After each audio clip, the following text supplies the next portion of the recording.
With all the bad news and PR nightmares that Disney's gone through just in the past year, sometimes it's easy to forget that earlier this year, near the beginning of 2023, Disney decided that they were going to go to war with the state of Florida, and they immediately regretted it because Disney wanted to get political. Disney wanted to push an agenda. Disney decided that they wanted to fight for the rights for degenerate teachers to sexualize kindergartners, and people in Florida didn't take too kindly for that. There was a ton of backlash for Disney over it, and as a result, Disney ended up losing some of their special privileges that they've had in the state of Florida, an advantage that they've had over everybody over the last several decades. And Bob Iger and Disney fought tooth and nail. They tried to do everything. They tried a bunch of shady shit to try to hang on to power here in the state of Florida, but it did not work. And now we might be starting to learn a little bit about why they were trying so desperately hard to keep control, to not let DeSantis ruin their good sweetheart deal that they had that allowed them an advantage over everyone else in the state. And that's because what they were doing was bullshit. They were doing shady shit. They were bribing people. We now have a big corruption scandal that is unfolding, all focused on what Disney did with the Reedy Creek Improvement District. DeSantis board accuses Disney of controlling previous ones with gifts. Disney's tax district accused of shady dealings amid DeSantis standoff akin to bribes. We had this bombshell come out yesterday. Internal docs reveal a massive government corruption scandal between Disney and the Reedy Creek Improvement District, RCID. We'll call it that from now on. Disney effectively controlled local government through bribes, including Disney World passes not available to the public. This is a massive 80-page breakdown of all the ways that the RCID was mismanaged, including moving money around and trying to hide things in tax documents. But I think the most damning of all for Disney, right? Other than the promises that Disney made 50 years ago when all this was put into motion, how they never followed through on it, all of that shit. The most damning stuff is what they did to effectively bribe people, to help people get on the board, to help people do Disney's bidding. This is truly a bombshell, and it's no wonder that Disney fought so hard that they tried to pull all this legal bullshit in a desperate effort to stay in power. Independent audit blasts Disney for pulling bait and switch on Florida, a mousetrap. Disney's special governing district was a stunning deviation from the good governance standards of the state of Florida, the audit concludes.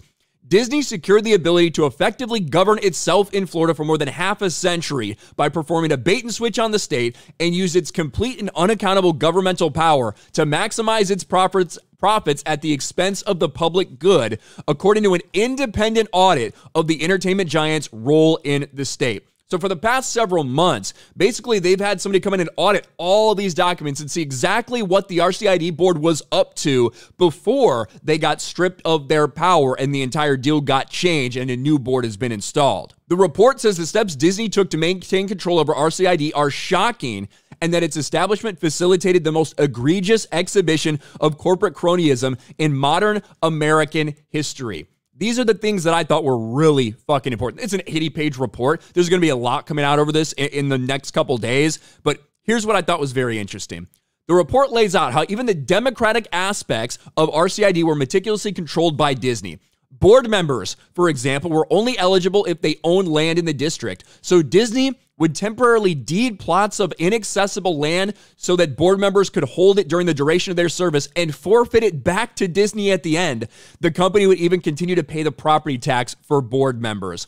The system ensured the board would be responsive to Disney's preference and would serve Disney's interest. Because the Walt Disney Company controlled the election of the Board of Supervisors, they effectively reported to Disney and represented Disney's interest. This created the potential for corruption. The financial audit appears to uncover areas where corruption may have existed, as well as potential tax fraud. A forensic accountant discovered that Disney treated the district employees that were supposed to be regulating it like employees. Reedy Creek Improvement District employees were treated to benefits such as complimentary annual passes for themselves and family members and steep discounts on products such as Disney cruises. The report states showering gifts and lavish spending on RCID employees created the impression that these employees worked to achieve the interest of Disney, not of the district. The audit states these improper payments were akin to bribes of public officials when they were coming from Disney. There's a lot of tax implications with a lot of this stuff too.